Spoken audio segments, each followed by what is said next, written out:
Oh hey guys, so I'm back again, this time to do a review of something I've been wanting to review for a really long time. Just to preface this, one of my New Year's resolutions this year was to read all the graphic novels that I own because I have a ton that are just sitting on my shelf that I have not read, and I keep buying new ones, so I really need to go through what I have, and my comics are in alphabetical order, so as you can see, I've gotten super far. This is Animal Man Volume 1 by Grant Morrison. I've always loved Animal Man. I first saw him in Brightest Day and I was super interested in him. I love that he is a superhero with a normal life. He has a wife and 2 kids and pets, and he does have to balance normal life and superhero life all the time. Just seems like a really genuine nice guy. I've always liked his character and everyone told me you have to read the Grant Morrison run. It's wonderful. Those people were not lying. I would wager to say that this is one of my favorite graphic novels I've ever read. And if you've talked to me recently, I've probably harassed you about it because I love it so much. Animal Man Volume 1 was printed, I believe, in like late 80s, early 90s. The copyright date has like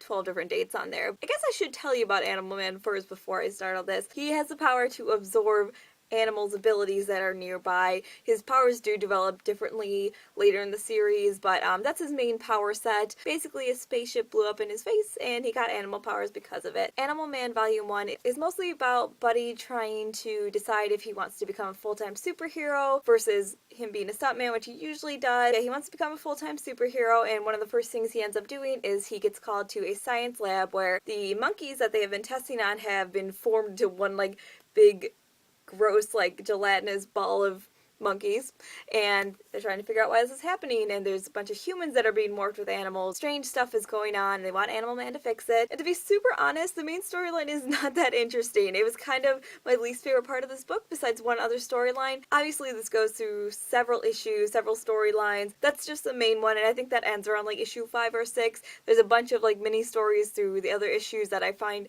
a lot better. Not that the main storyline is bad by any means, I just tend to like the other ones better. I can't tell you enough how much I adore this book. Something about it, it's funny, it's sad, there's a real moments of tension where I don't know what's gonna happen and I'm scared. It really goes through a ton of emotions and all the stories are very different but very interesting. There's even a story where there's this villain who wants to pull off one last big thing before he kills himself, and it's a very sad story, but it's also really funny how he kind of goes about it. Animal Man as a superhero on his prime, talking to this villain who's seen it all. They kind of have this conversation about how they got their powers, and it is kind of funny. Another thing I really like about this comic is how self-aware it is. He's asking Animal Man how he got his powers. He literally says, a spaceship blew up in my face, got animal powers, that's how it happened. Like, really nonchalant, like, of course, why wouldn't I get superpowers that way? Super self-aware, it makes a lot of jokes like that. I love Buddy's family.